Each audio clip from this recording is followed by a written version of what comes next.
येन ऋतः प्रवर्तन्ते प्राणिनः स्वेषु कर्मसु तं वन्दे परमात्मानं स्वात्मानं सर्वदेहिनाम्। नमो नवघनश्याम कामकामितदेहिने कमलाकाम सौदाम कर्णकाम उपगेहिने। वेदांत शास्त्र के सुधीजन, अध्येता एवं संस्कृत शौर्यम के संचालक राजकुमार जी, पंचदशी प्रकरण ग्रंथ का तत्व विवेक प्रकरण के बाद महाभूत विवेक प्रकरण चल रहा है। आत्म तत्व का पूर्व में विवेक करने के बाद पृथक पृथक विवेक करने के लिए महाभूतों का विवेक, महाभूतों के स्वरूप का निर्वचन, उससे पृथक आत्म तत्व है, ये निर्वचन इस प्रकरण का उद्देश्य है। उसी को बताया कि भगवद पूज पादास्य शुष्क तर्क कटु नमून आहुर माध्यमिकान भ्रांता न चिंते यस्मिन सदात्मनि। कुछ अन्य आचार्यों के जो मत हैं, उन मतों का शुष्क तर्क पटु जो माध्यमिक हैं, जो शून्यमेव सर्वम शून्यवादी जो माध्यमिक हैं, वो अचिंत सद स्वरूप आत्मा उनके द्वारा चिंतनीय नहीं है, अचिंत सदात्मन में भ्रांत है। यत्र वाचा निवर्तन्ते अप्राप्य मनसा सह, तो जो मन वाणी का विषय नहीं है, ज्ञान इंद्रियों का विषय नहीं है, ऐसे अचिंत जो आत्म तत्व है, उस अचांत तत्व में भ्रांत हो करके आत्मा के स्वरूप के प्रतिपादक जो श्रुतियां हैं, वो मूर्खता के कारण उनका अनादर करके बौद्ध तपस्वी निरात्मवाद को अनुमानिक चक्षु कहा, अनुमान प्रमाण द्वारा ही, यद्यपि प्रत्यक्ष प्रमाण भी वो मानते हैं, परंतु अनुमान प्रमाण के द्वारा उन्होंने निरात्मवाद की सिद्धि की है। उनके पक्षों का निराकरण करते हुए आज से पाठ है। शून्यम आसीत, उन्हीं के मत का खंडन करते हुए आचार्य कह रहे हैं, जो शून्यवादी हैं, वो शून्यवादी के मतों में शून्यम आसीत ब्रूसे सद योगम व सदात्मताम शून्यस्य नातु तद्युक्तम उभयम व्याहतत्वतः। शून्यवादी माध्यमिकों के प्रति आचार्य कह रहे हैं कि शून्य मानने वाले क्या कहोगे? शून्यम आसीत एकमेवा द्वितीयम सदैव सोमिदम अग्रे आसीत एकमेवा द्वितीयम। इसके उत्तर असदेव आसीत, जो असदेव का अर्थ यदि शून्य कर लेंगे तो शून्यम आसीत सृष्टे पूर्वम शून्यम आसीत। अब उस शून्य में एकमेवा द्वितीयम सदरूपम शून्यमासीत, ये अन्वय कैसे होगा? सत और शून्य, अभाव और भाव विरोधाभाव है। यदि शून्यवादी यही कहना चाह रहा है कि असदेवासीत, ये श्रुति सम्मत है हमारे यहाँ, तो असदेवासीत से पूर्व जो श्रुति है सदैव सोमिदम अग्रे आसीत एकमेवा द्वितीयम, उसमें सत न कह करके असत कहेंगे तो असदेवासीत एकमेवा द्वितीयम, तो आसीत का अन्वय तो यहाँ पर है ही असदेवासीत। अब वहाँ पर यदि असदेवासीत शून्यमासीत, यदि आप ये मानते हैं तो सदयोगम व सदाप्तता, शून्यमासीत में जो आसीत जो क्रिया है, सत्ता रूप जो क्रिया है, उस सत्ता रूप क्रिया का शून्य से अन्वय किस प्रकार से कहेंगे? शून्यम सत युक्तमासीत अथवा शून्यम सदात्मकम षष्ठे पूर्वम शून्यम सदात्मकम, माने सद स्वरूप शून्य, यह तो एक अर्थ ही करना होगा। या दूसरा अर्थ करना होगा सदयुक्तम, माने सत्ताकम शून्यासीत, सृष्टि के पूर्व, सृष्टि पूर्व शून्य की सत्ता थी, ये सदयुग मानना होगा। अथवा शून्य सदरूप था, ये मानना होगा।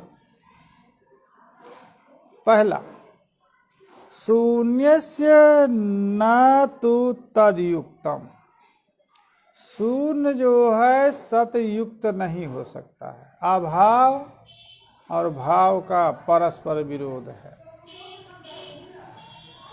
सत जो है भाव अर्थ भाव है, शून्य भाव है, तो भाव अभाव के साथ भाव का अन्वय नहीं हो सकता है। इसलिए शून्यम अभावः सद अभावः सदयुक्तम, आसीत का अन्वय करेंगे सदयुक्तम, तो संभव नहीं। उस आसीत का यदि सदात्मकता अन्वय करते हैं तो व्याहत है। शून्यम सदात्मकतम, सदयोग भी व्याहती है, शून्य की सत्ता नहीं हो सकती, अभाव सत्ताक नहीं है, अभाव भाव नहीं हो सकता है। अभाव का अभाव बोधक क्रिया जो सत्ता अस क्रिया है, अस क्रिया है, धातु है, भाव बोधक, उससे अन्वय नहीं हो सकता। दूसरा, असीत को सदात्मक कहे तो अभाव भावात्मक कहना जो होगा, तो दोनों तरफ से उभय पक्ष में व्याघात है। अतः इस असदेवासीत इस श्रुति सम्मत शून्यवाद है, यह आप नहीं कह सकते हैं। अतः श्रुति का तात्पर्य यही है कि असदासीत सृष्टि पूर्वम नाम रूपाभ्याम अव्याकृतम आसीत, तदा सत जायते नाम रूप व्याकृतम जायते। यह अर्थ तो संगत होगा। असद अर्थ का शून्य अर्थ मानने पर आसीत क्रिया से कथनचित भी योग नहीं हो पाएगा। आसीत क्रिया से योग या आसीत को सदरूपता, दोनों में व्याघात है। न युक्तः तमसः सूर्यो नापि चासौ तमोमयः तदशून्ययोः सदशून्ययोः विरोधित्वात् शून्यमासीत कथम वद। कहा, दृष्टांत दिया, तमसः सूर्यः तमसः युक्तः सूर्यो न भवति। सूर्य प्रकष्ट प्रकाशवान जो सूर्य है, वो सूर्य से तम का योग नहीं हो सकता। न तो सूर्य तमोमय हो सकता है, सूर्य को अंधकारमय माना जाए ये भी नहीं हो सकता है। न अंधकार से सूर्य का योग हो सकता है, क्योंकि सूर्य उदय अंधकार का नाशक है। तो सूर्य और अंधकार परस्पर विरोधी है, अतः सहवस्थान नहीं होगा। सहवस्थान वस्तुओं का भी परस्पर संबंध होता है। तो तमसा सूर्य युक्तो नास्ति, तम से युक्त सूर्य नहीं हो सकता है। अनंत सूर्य तमोमय हो सकता है। उसी प्रकार से जो सत है, वो सत का शून्य माने अभाव से योग नहीं हो सकता, ना सत अभावात्मक हो सकता है। सत शून्योर विरोधात दृष्टांत, सूर्य और तम का जिस प्रकार से विरोध है, तो विरोधी पदार्थ जो तम है, अंधकार है, उससे युक्त सूर्य कभी नहीं हो सकता। न सूर्य अंधकारमय हो सकता। उसी प्रकार से सत और शून्य का परस्पर विरोध है, तो सत न तो शून्य से युक्त हो सकता, न शून्यात्मक हो सकता। शून्य तत्व सत शून्यो विरोधित्वाद शून्यमासीत कथा। असदासीत इसका अर्थ शून्यमासीत आप मान करके अश्रुति सम्मत यदि सिद्धांत स्थापित करना चाहें, माध्यमिक की श्रुति सम्मत ही सिद्धांत है, तो कथनचित भी नहीं कह सकते। कथम बद वियदादेह नाम रूपे माया सुविकल्पिते शून्यस्य नाम रूपे न तथा चेत् जीव्यतां चिरम्। दूसरी बात, सत योग नाम रूपात्मक पदार्थ के साथ होता है। सत योग, सत का योग या सत्ता का योग नाम रूपात्मक पदार्थ के साथ होता है। तो वियद आदि आकाश वायु आदि जो महाभूत हैं, उनमें नाम रूप हैं, माया सुविकल्पित हैं। माया से विकल्पित नाम रूपात्मकता आकाशादि द्रव्यों की होने के कारण वियदासीत वायुवासीत वायु अस्ति वियद अस्ति, ये योग हो सकता है। परंतु शून्य में नाम रूपात्मकता कहाँ से होगी? शून्य में माया कल्पित नाम क्यों? माया कल्पित जो भी पदार्थ है वो दृष्टिगोचर होता है।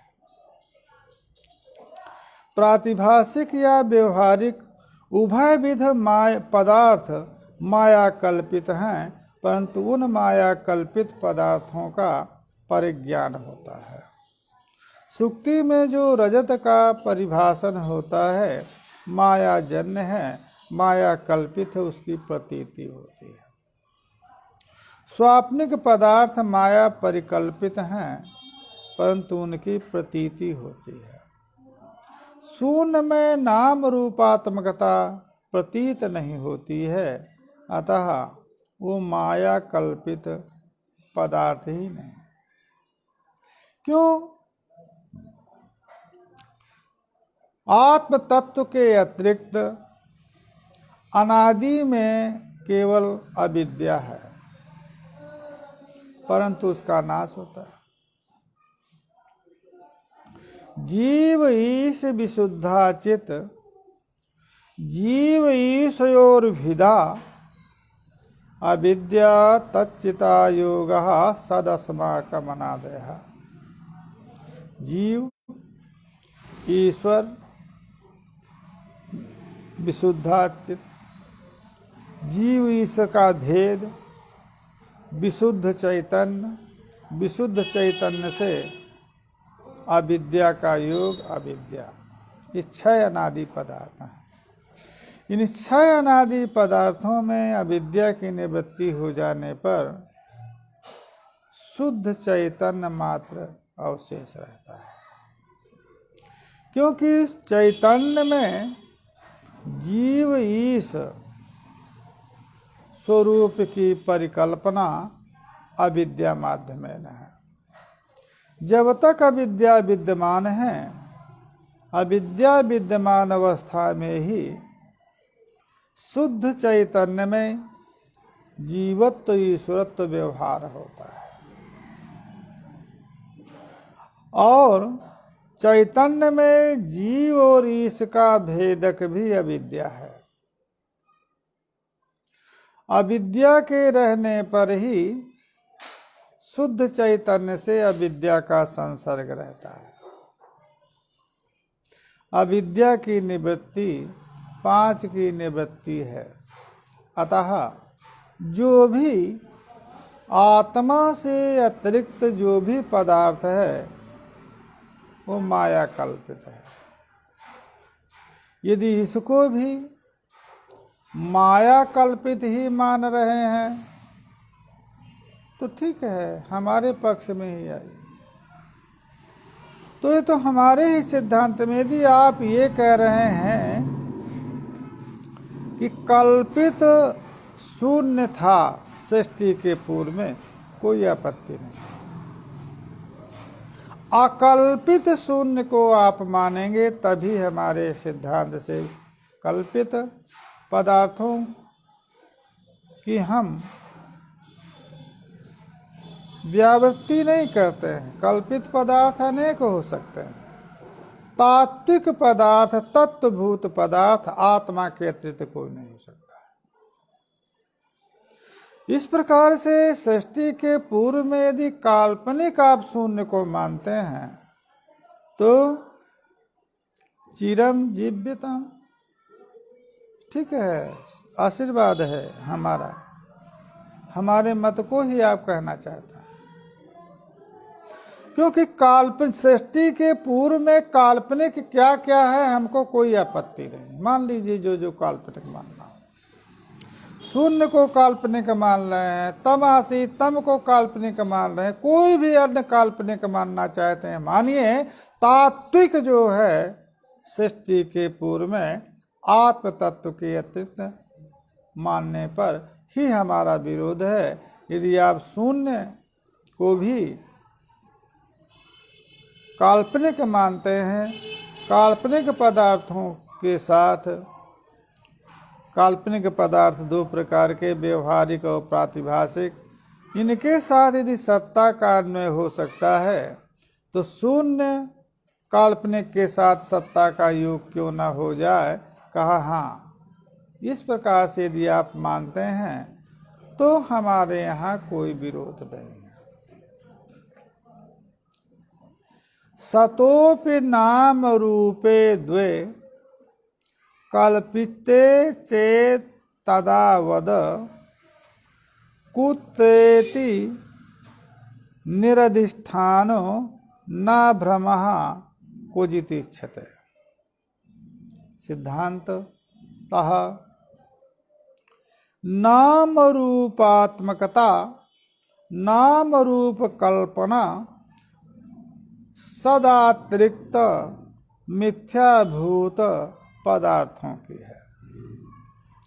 यदि आप ये कहते हैं कि सत में भी नाम रूप है, जो सत स्वरूप है आत्मा, उसकी नाम रूपात्मकता है, तब नाम रूप की कल्पना करनी होगी। कल्पित पदार्थ निरधिष्ठानक नहीं होते। कल्पित अर्थात प्रातिभाषिक पदार्थ किसी न किसी अधिष्ठान में भाषित होते हैं, निरधिष्ठानक कल्पित नहीं होते। यदि आत्मा में भी नाम रूप की कल्पना आप करते हैं, तो उस आत्मा का भी, जिस आत्मा में नाम रूपात्मकता कल्पित है, उसका कोई न कोई अधिष्ठान चाहिए। क्योंकि निरधिष्ठानक जो कल्पित पदार्थ है, भ्रमित पदार्थ है, जो भ्रम है, वो निरधिष्ठानक नहीं होता, कोई न कोई अधिष्ठान चाहिए, जिससे तादात्म्यपन्न प्रतीत होता है। सुक्ति में रजत कल्पित है, वहाँ पर सुक्ति अवच्छिन्न चैतन्य, यह शास्त्र सम्मत कहेंगे, तो इदमावच्छिन्न चैतन्य उस कल्पित रजत का, जो नाम रूपात्मक कल्पित रजत है, नाम रूपोत जो कल्पित रजत है, उसका अधिष्ठान इदमावच्छिन्न चैतन्य है। इसी प्रकार से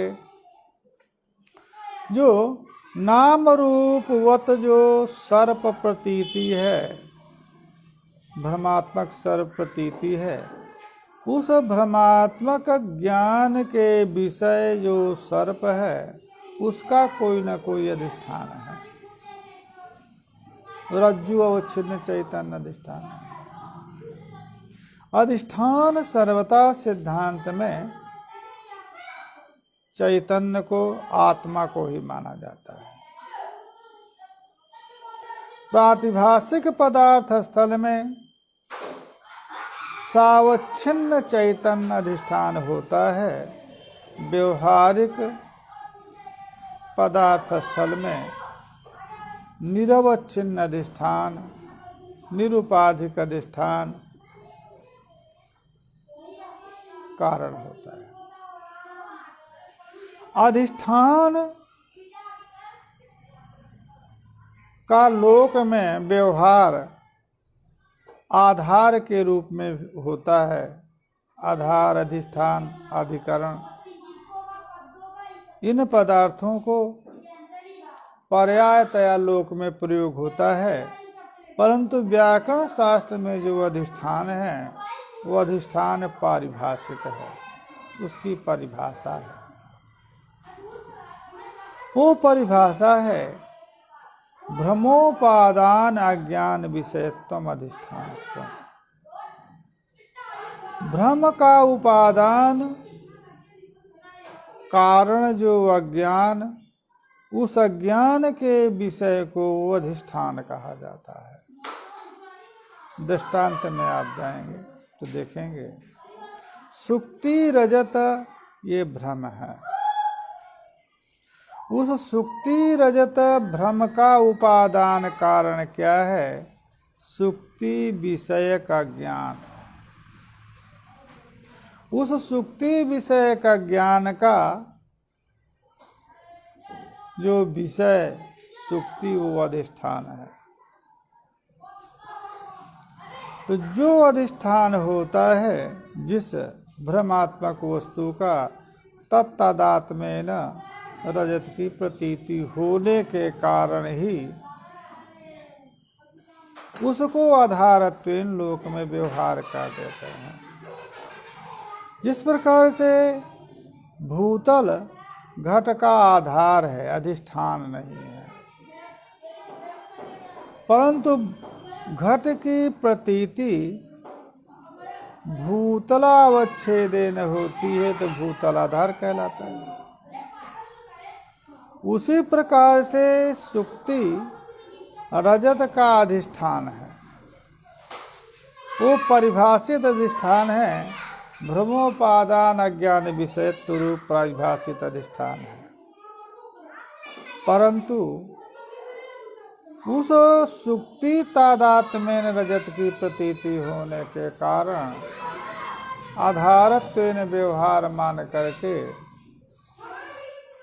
लोक में अधिष्ठान का आधार रूपेण व्यवहार होता है। क्योंकि यदि आत्मा ही अधिष्ठान है, अधिष्ठान शब्द का अर्थ यदि हम आधार ले लेंगे, परिभाषा नहीं करेंगे वेदांती लोग, तो आत्मा यदि आधार होगा तो आधार पदार्थ आधे से निरूपित होता है। अतः आधे निरूपकत्व आने पर द्वैतापत्ति हो जाएगी।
इसी प्रकार से जो व्यवहारिक प्रपंच है, तो व्यवहारिक प्रपंच अद्वय आत्म तत्व विषयक अज्ञान उपादानक है। अद्वय आत्म तत्व का ज्ञान न होने के कारण उस अद्वय आत्म तत्व में द्वैत रूपेण प्रपंच की प्रतीति होती है। अतः अद्वय आत्म तत्व विषय का ज्ञान व्यवहारिक प्रपंच में कारण है। अद्वय जो व्यवहारिक प्रपंच भ्रम है, इस व्यवहारिक प्रपंच भ्रम में अद्वैतात्म तत्व विषयक जो ज्ञान है, अज्ञान है, वही कारण है। अद्वैतात्म तत्व का ज्ञान नहीं हो रहा, उसका ज्ञान न होने के कारण व्यवहारिक प्रपंच का ज्ञान हो रहा है। जब अद्वैतात्म तत्व का ज्ञान हो जाएगा तो ये व्यवहारिक प्रपंच विषयक भ्रम की भी निवृत्ति हो जाएगी और इस व्यवहारिक प्रपंच की भी निवृत्ति हो जाएगी। अतः जो अधिष्ठान है, जिस वस्तु के अज्ञान का उपादानता है, उसी में प्रतीति प्रपंच की होती है। भ्रम दोनों हैं, व्यवहारिक प्रपंच और प्रातिभाषिक प्रपंच दोनों भ्रम हैं। अंतर इतना है कि प्रातिभाषिक पदार्थ आत्म साक्षात्कार के पूर्व ब्रह्म प्रमात्रित प्रमा, जो सुक्ति आदि विषयक प्रमा है, उससे उसकी निवृत्ति हो जाती है तथा व्यवहार अर्हता भी नहीं रहती है। और व्यवहारिक प्रपंच ब्रह्म प्रमात्रित प्रमा से बाधित नहीं होता और व्यवहार अर्हता रहती है, इसलिए उसको व्यवहारिक कहा जाता है। तो दोनों भ्रम हैं, तो दोनों भ्रमों में अज्ञान ही कारण होगा। तो एक जो प्रातिभाषिक है उसका सावच्छिन्न चैतन्य विषय का ज्ञान कारण उपादान है, और सावच्छिन्न चैतन्य इदमावच्छिन्न चैतन्य आदि का जब ज्ञान हो गया इयम सुक्ति, तो अज्ञान उपादान भूत अज्ञान की निवृत्ति के कारण उस रजत की भी निवृत्ति हो जाती है और रजत ज्ञान की भी निवृत्ति हो जाती है। आत्म साक्षात्कार के बाद व्यवहारिक प्रपंच ज्ञान भ्रम की निवृत्ति हो जाती है। क्यों? उसका उपादान कारण अद्वय आत्म तत्व ज्ञान हो गया। अद्वय आत्म तत्व ज्ञान हो जाने पर अद्वय आत्म तत्व विषय का ज्ञान की निवृत्ति हो गई। उपादान की निवृत्ति हो जाने पर भ्रम की निवृत्ति हो गई। इसलिए दोनों भ्रमात्मक जितना भी भ्रम होता है, ये नाम रूपात्मकता ये सब भ्रम है। तो ये भ्रम का अधिष्ठान चैतन्य है, और सदरूप चैतन्य में भी यदि नाम रूपात्मकता मानेंगे तो सत रूप जो चैतन्य है उसका कोई अधिष्ठान मानना होगा, और उससे अतिरिक्त कोई अधिष्ठान होगा ही नहीं। कुत्र निरधिष्ठानो कुत्र, यदि आप नाम रूपे सत का भी आप तो निरधिष्ठानक भ्रम होता नहीं है, और यदि आप नाम रूपात्मक भ्रम इसमें भी मानेंगे तो कैसे हो सकेगा? कोई न कोई अधिष्ठान मानना पड़ेगा। सदासीद इति शब्दार्थ भेदे वैगुण्यम आपद्येत, अभेदे पुनः उक्ति स्यात् मैवम लोके तथेक्षण। इस प्रकार से शून्यवाद का जब खंडन इन्होंने कर दिया कि असदासीद जो ये श्रुति का अंश है, इस अंश में आप नाम रूपाभ्याम अव्याकृतम आसीत, यही आप मानिए। नाम रूपात्मक व्याकृति कार्य जगत की है। नाम रूपात्मता व्याकृति जो है ये कार्य है, सदरूपता कारण है, उपादान है।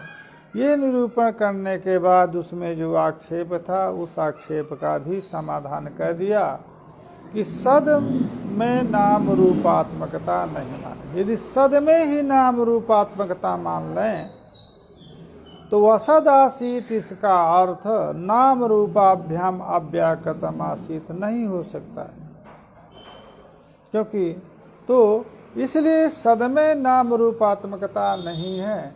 इसलिए नाम रूपात्मकता शून्य जो सदरूप है वो था, यही असदासीद का अर्थ है। इसलिए शून्यवाद की परिकल्पना श्रुति सम्मत नहीं है।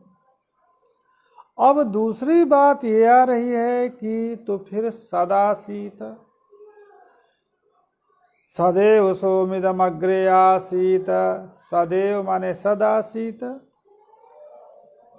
इस सदासीत में सत और आसीत का भेद है। यदि आप भेद मानते हैं तो आपके सिद्धांत विरुद्ध होगा। क्यों? आसीत का अर्थ तो सत्ता ही है। ये सर्वशास्त्र सर्वजनीन सर्वजन अभिमत है अस धातु का सत्ता। अवाब के मत में सत भी सत्तावर्थ है। अन्य मतों में घट हासित, तो घट सत है, सत का अर्थ है सत्तावत, तो सत्तावत घट है और अस्थि जो सत्ता है उसका अन्वय हो जाएगा। परंतु जिसके मत में सत सत्ता स्वरूप है, तो सत्ता स्वरूप सत आवासित जो सत्ता है उसका यदि शब्दार्थ, तो ये अर्थ। अब यहाँ पर यदि आप सत का अर्थ भिन्न करते हैं, सत्ता स्वरूप नहीं मानते हैं, तो वैगुण है। वैगुण का अर्थ यही है कि आपके सिद्धांत विपरीतता होगी, क्योंकि आपने सत को सत्ता स्वरूप माना है। आसित भी जो है वो सत्ता ही है, वैगुण मापे। यदि आप अभेद मानते हैं कि सत सत्ता, सत शब्द सत्ता स्वरूप है, तो सत सत्ता आसित सत्ता दोनों का भेद माना जाए यदि, तो पुनरुक्ति जाए। सत पद से सत्ता कह ही दिया था, अग्रे सत बस। षष्ठे पूर्वम सोम सत एकमेव अद्वितीयम सत, इतना ही श्रुति का अंश रहना चाहिए, क्योंकि अद्वितीय सत्ता थी, यही अद्वितीय सत्ता हो गया। आसित का अन्वय करना, पुनः आसित का पाठ पुनरुक्ति होगी। कहा कि ये ऐसी पुनरुक्ति नहीं मानी जाती है। लोक में ऐसा व्यवहार होता है, वहाँ पुनरुक्ति नहीं मानी जाती है। कौन सा ऐसा व्यवहार है जहाँ पर समान अर्थता रहने पर भी उक्ति नहीं होती है? कहा क्रिया और द्रव्य एक ही अर्थ के बोधक होने पर भी पुनरुक्ति नहीं मानी जाती है। कर्तव्यम कुरुते वाक्यम ब्रूते धार्यस्य धारणम इत्यादि। कर्तव्य का अर्थ क्रिया ही है, कर्तव्य का अर्थ कर्म है, परंतु कर्तव्यम कुरुते पुनरुक्ति नहीं मानी जाती। लोक में व्यवहार होता है। कर्तव्यम का अर्थ जो है वही कुरुते का अर्थ है, दोनों कर्मार्थक हैं, क्रिया भी और कर्तव्य भी, प्रातिपदिक भी। क्रिया धातु से तद्धित प्रत्यय हुआ है, भाव में तो कर्तव्य का अर्थ क्रिया ही है, परंतु व्यवहार होता है, पुनरुक्ति नहीं मानी जाती। इसी प्रकार से वाक्यम है ना, वचो शब्द संज्ञाया, वच धातु से भाव में णित प्रत्यय करने पर हलोर्णित से वाक्यम होता है। परंतु तो वाक्य का अर्थ भी वचन ही है, अब्रूते, परंतु पुनरुक्ति नहीं मानी जाती। धार्यस्य धारणम ध्रियते यत्तद्धार्यम, धारण, तो धार्य और धारण दोनों समानार्थक हैं, परंतु पुनरुक्ति नहीं मानी जाती। इसी प्रकार से सत और आसीत दोनों समानार्थक होने पर भी, अभेद अर्थ होने पर भी पुनरुक्ति नहीं मानी जाती लोक दृष्टांत के द्वारा। जैसे लोक में जो दृष्टांत दिया, इन दृष्टांतों में पुनरुक्ति नहीं है, उसी प्रकार से सदासीत में भी पुनरुक्ति नहीं है। इत्यादि वासनाभिष्टम, इस प्रकार के लौकिक वासनाविष्ट ही श्रुति वाक्य है। लोक में एतादृश प्रयोग होने के कारण ही आसीत कहा। नहीं, श्रुति केवल इतना श्रुति का तात्पर्य सदैव सोम इदम अग्रे एकमेवा द्वितीयम्, सदैव सोम इदम अग्रे एकमेवा द्वितीयम्, आसीत क्रिया न रहने पर भी श्रुति के तात्पर्य में कोई बाधकता नहीं। आसीत क्रिया लोक व्यवहार व्यासंगतः, लोप व्यवहार वासना विष्टतया आसीत क्रिया वहाँ पर श्रुति में पठित है। वस्तुतः आसीत और सत का कोई भिन्न अर्थ नहीं है।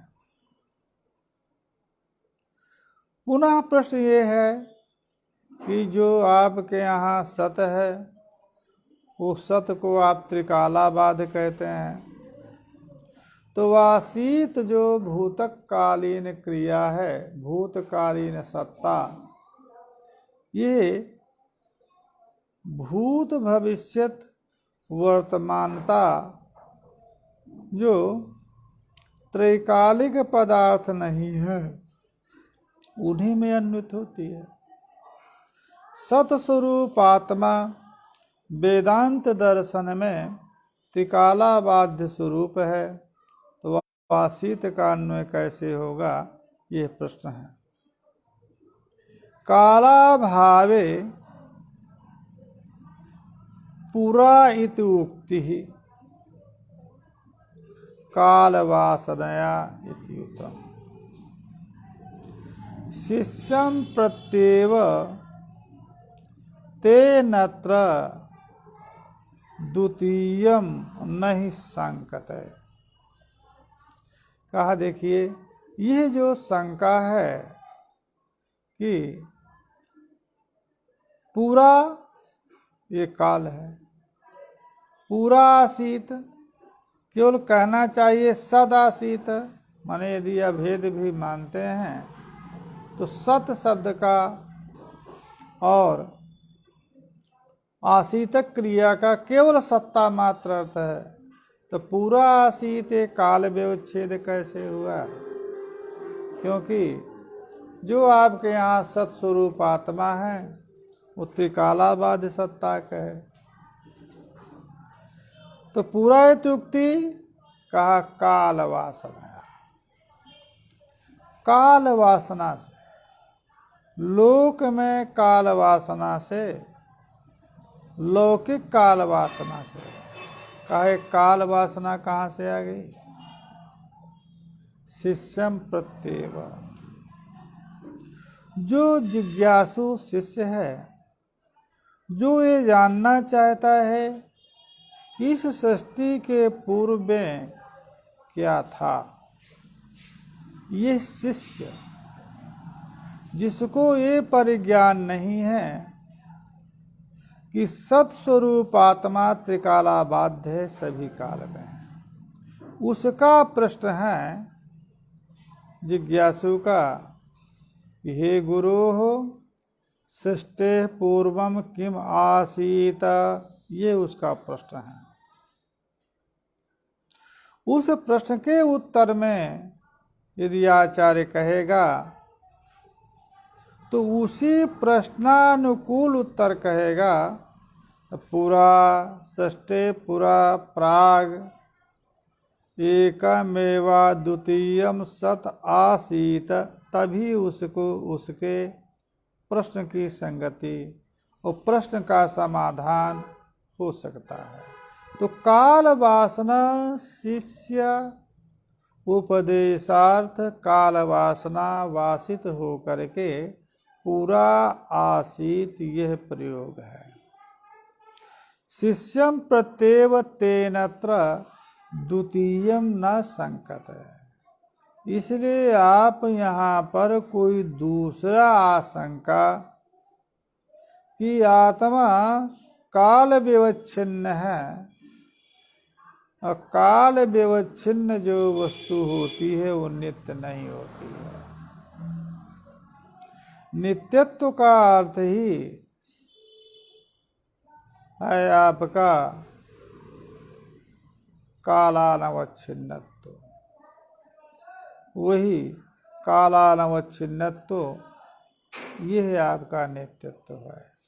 विभुत्व जो है आपका देशानवच्छिन्नत्व विभुत्व है। सत्व जो है आपका त्रिकालाबाध्यत्व है। तो कोई दूसरी आशंका से आप कहें कि काल वासना यहाँ पर आसीत का व्यवहार श्रुति यदि कर रही है, श्रुति में है, तो आत्मा जो है सदस्वरूप जो आत्मा है वो भी कालावच्छिन्न है, ऐसा अर्थ मान करके कोई आक्षेप नहीं कर सकता। अपितु शिष्य उपदेशार्थ काल वासना वासित शिष्य का प्रश्न है। अतः क्योंकि शिष्य ये जानना चाहता है कि सृष्टि के पूर्व में क्या था। अब सत केवल इतना कहे,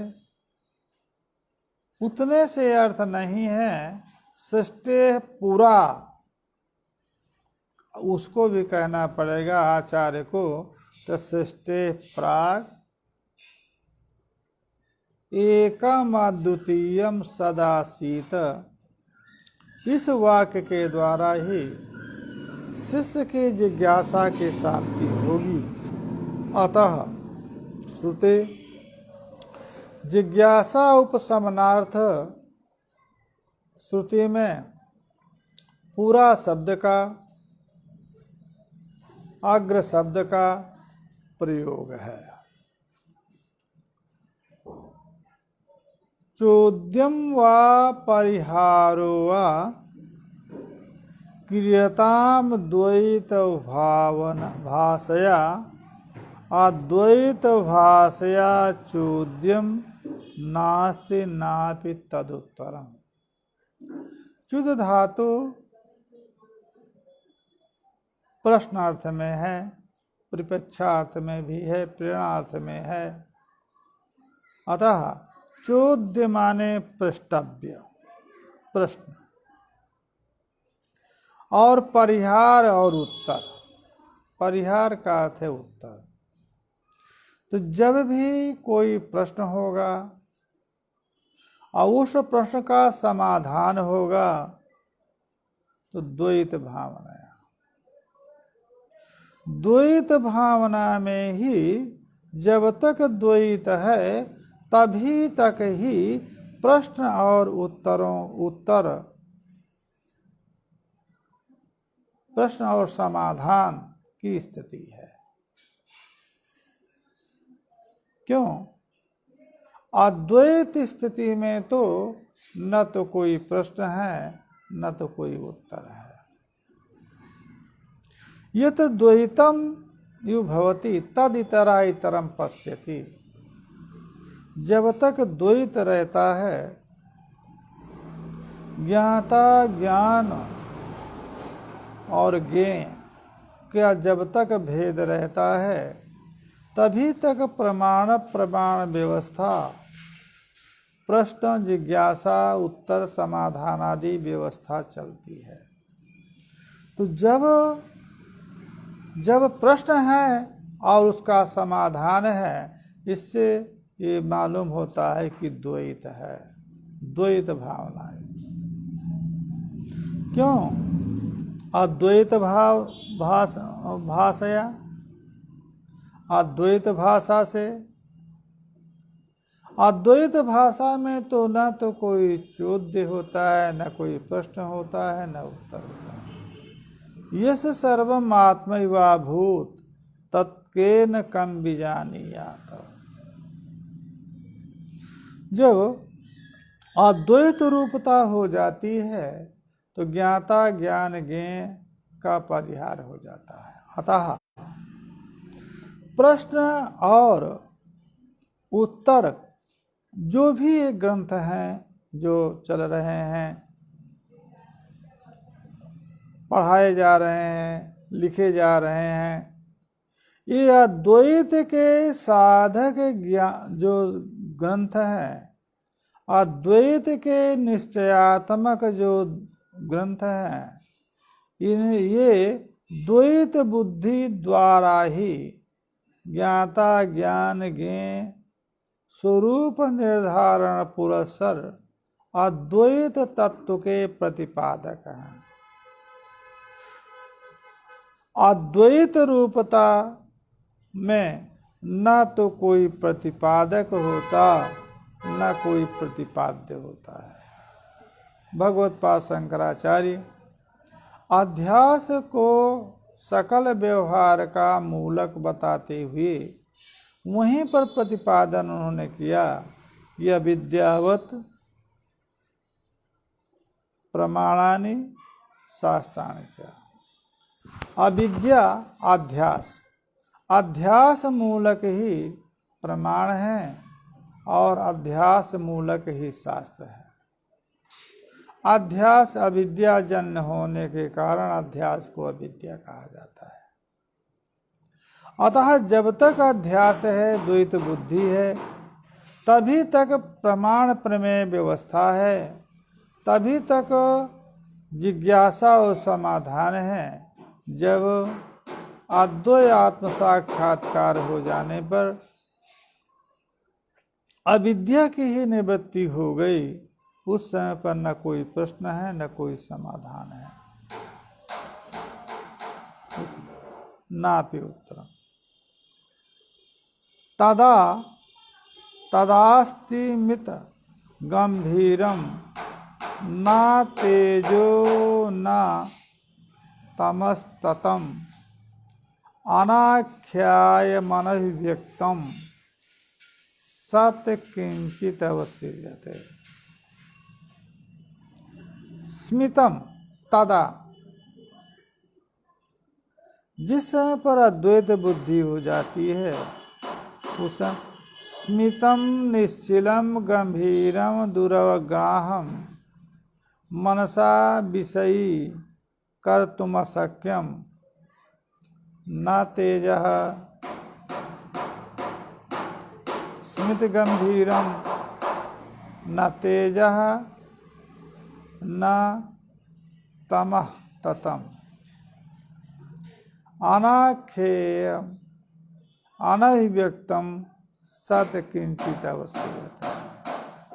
उस सत जो है न स्मित है, निश्चल है, गंभीर है, दुर्ग्राह है। स्मितम गंभीरम, जो सत पदार्थ है वो क्या चीज है? क्या तम रूप है? नहीं।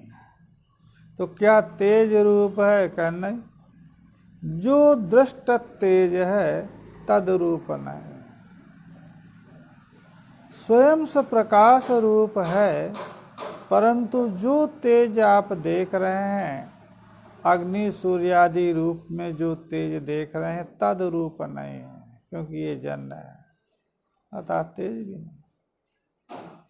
तमेव भान्तम अनुभाति सर्वम तस्य भाषा सर्वमिदं विभाति। ये श्रुति सभी का भाषक उसको कहती है, सभी पदार्थों का अवभास प्रकाश उसी के द्वारा होता है। उसके प्रकाशित होने पर ही सकल पदार्थों का प्रकाश होता है, परंतु तेज रूप नहीं। स्मित गंभीर, निश्चल गंभीर दुर्ग्राह मन से भी जिसका चिंतन नहीं हो सकता, वो आत्म तत्व तेज नहीं है, अनातम है। तो क्या है? क्या कहे? उसके स्वरूप को आख्यातुम अचक्षम, व्याख्यातुम अशक्यम, अव्याख्येयम, अनाख्येय है, अव्याख्येय है। क्यों? किसी वस्तु का जो कथन है, वो कथन कोई न कोई नाम रूपात्मक स्वरूप के द्वारा कथन होता है। जिस आत्म तत्व में कोई नाम रूपात्मकता है ही नहीं, उसका कथन नहीं किया जा सकता, इसलिए अनाख्येय है। अनाख्येय के कारण ही कुछ आचार्य आत्मा को अनिर्वचनीय कह देते हैं, अख्यातुम अशक्य। वस्तुतः अनिर्वचनीय पदार्थ हमारे यहाँ सद विलक्षण को अनिर्वचनीय कहा गया है। आत्मा सद विलक्षण नहीं है, सदरूप है। अनाख्येय है क्योंकि कोई भी ऐसा शब्द नहीं है जो शब्द उसका आख्यान कर सके। इसलिए उपनिषद वाक्य का भी आत्मा लक्ष्य है, वाच्य नहीं है। कैसे लक्ष्य होगा? तो अरुंधति न्यायेन उसके ज्ञापक हैं, लक्षक हैं। कोई भी शब्द उस आत्मा का वाचक नहीं।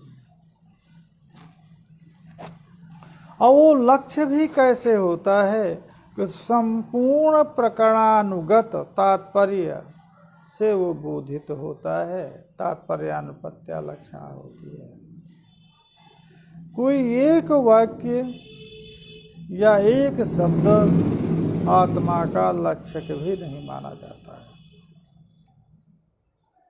क्योंकि तात्पर्यानुपत्ति ही लक्षणा का बीज है। और उपनिषद या वेद के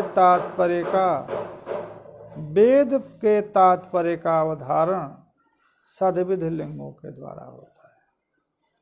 उपक्रम, उपसंहार, अभ्यासो अपूर्वता फलम, अर्थवाद उत्पत्ति। ये पूरे प्रकरण में जिस प्रकरण के अंतर्गत इतने रहेंगे, उनके द्वारा संपूर्ण प्रकरणों का वो प्रकरण कोई एक खंडात्मक होता है, कोई एक खंड के पूर्व में ही, माने उपक्रम जहाँ से है और उपसंहार जहाँ पर है, ये उपक्रम उपसंहार एक लिंग है, उसके मध्य में फल कथन, अपूर्वता अर्थबोध, अपूर्व अर्थबोध,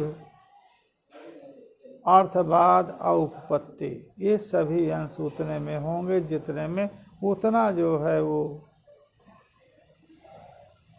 वाक्य समुदाय, श्रुति समुदाय, वो तात्पर्य का बोधक होगा। क्योंकि वेद का कोई वक्ता नहीं, लोक में वक्ता के तात्पर्य का ज्ञान श्रवणोत्तर होता है जहाँ पर वक्ता है। वक्ता का तात्पर्य क्या है? गंगायाम स्नाति, यहाँ पर वक्ता का तात्पर्य गंगा पद से चलत जल प्रवाह अर्थ में तात्पर्य है। गंगायाम घोषा, यहाँ पर तीर में तात्पर्य है, वक्ति तात्पर्य उसका के तात्पर्य की अनुपत्ति से वहाँ पर लक्षण हो जाती है। परंतु वेद में तो वेद का तो कोई वक्ता है नहीं, तो वेद के तात्पर्य का परिज्ञान कैसे होगा? तो उसके लिए कहा जाता है कि वेद के तात्पर्य का अवधारण षड्विध लिंगों के द्वारा होता है। अतः आत्मा अनभिव्यक्त है, जिसकी अभिव्यक्ति किसी अभिव्यंजक के द्वारा नहीं हो सकती, ऐसा जो आत्म तत्व है, और जिस आत्मा का कथन किसी पद के द्वारा नहीं हो सकता, पद कोई भी आत्मा का वाचक नहीं हो सकता, वाक्य कोई भी आत्मा का वाचक नहीं हो सकता, अपितु प्रकरणानुगत संगत जो तात्पर्यानुपत्ति है, वही तात्पर्यानुपत्ति से उस लक्ष्य भूत आत्मा का ज्ञान होता है। अतः अनाख्याय है, आख्यातुम अशक्यम अनाख्याय। केनोपनिषद में यही प्रकरण किया, के नेषितम प्रेषितम मनः प्रेति। अब साक्षात शिष्य ने आत्मा के स्वरूप की जिज्ञासा किया। अब आत्मा के स्वरूप का निरूपण आचार्य करते हैं। मनसः मनः, वाचो वाक्यम, मनसः मनः, चक्षुषः चक्षुः, अर्थात चक्षु में जो प्रकाशन सामर्थ्य है वो आत्म तत्व है, मन में जो संकल्प विकल्प सामर्थ्य है वो आत्म तत्व है, वाणी में जो शब्द प्रकाशन सामर्थ्य है वो आत्म तत्व है, सामर्थ्य भूत आत्म तत्व है। इस प्रकार से निर्वचन किया। सीधे आत्म तत्व है। वहाँ पर शिष्य ने सीधे पूछा कि आत्मा क्या है, नहीं कह सकते थे। क्यों? कोई भी ऐसा नाम रूपात्मक जो पदार्थ होता है उसका ही निर्वचन संभव होता है। आत्मा नाम रूपात्मक है नहीं। आत्मा का कोई लक्षण का है, सत्यम ज्ञानम अनंतम। वाह, सत्यम ज्ञानम अनंतम तो सत्व आत्मा हुआ, अनंत आत्मा हुआ। तो सत आत्मा है, चित आत्मा है, आनंद आत्मा है, क्या हुआ? वो तो आत्मा है। वो आत्मा सत क्या है, चित क्या है, यह जिज्ञासा जब कोई करेगा तो उसका निर्वचन नहीं हो सकता। इसलिए तद रूप में उसका ना निर्वचन हो सकता है, न जिज्ञासा की शांति हो सकती है। इसीलिए उसके जो सोपाधिक स्वरूप हैं उन रूपेण उसकी जिज्ञासा हो सकती है। अतः उसी उपनिषद में ब्रह्म के स्वरूप लक्षण का विवेचन करने के बाद जिज्ञासित्वेन जो लक्षण किया वो किया, यतो इमानि भूतानि जायन्ते येन जातानि जीवन्ति यत् प्रयन्ति अभिसंविश तद विजिज्ञासस्व। वो जिज्ञासा का विषय है। इसीलिए जब अथातो ब्रह्म जिज्ञासा के उत्तर काल में जो जिज्ञासा विषय भूत आत्म तत्व है उसके जब लक्षण को कहना हुआ तो वही जन्माद्यस्यतः यह लक्षण स्वरूप निर्वचन किया। आज का पाठ यहीं समाप्त करते हैं, पर्याप्त समय हो गया है। इस प्रकार से अनाख्ये अनभिव्यक्त सत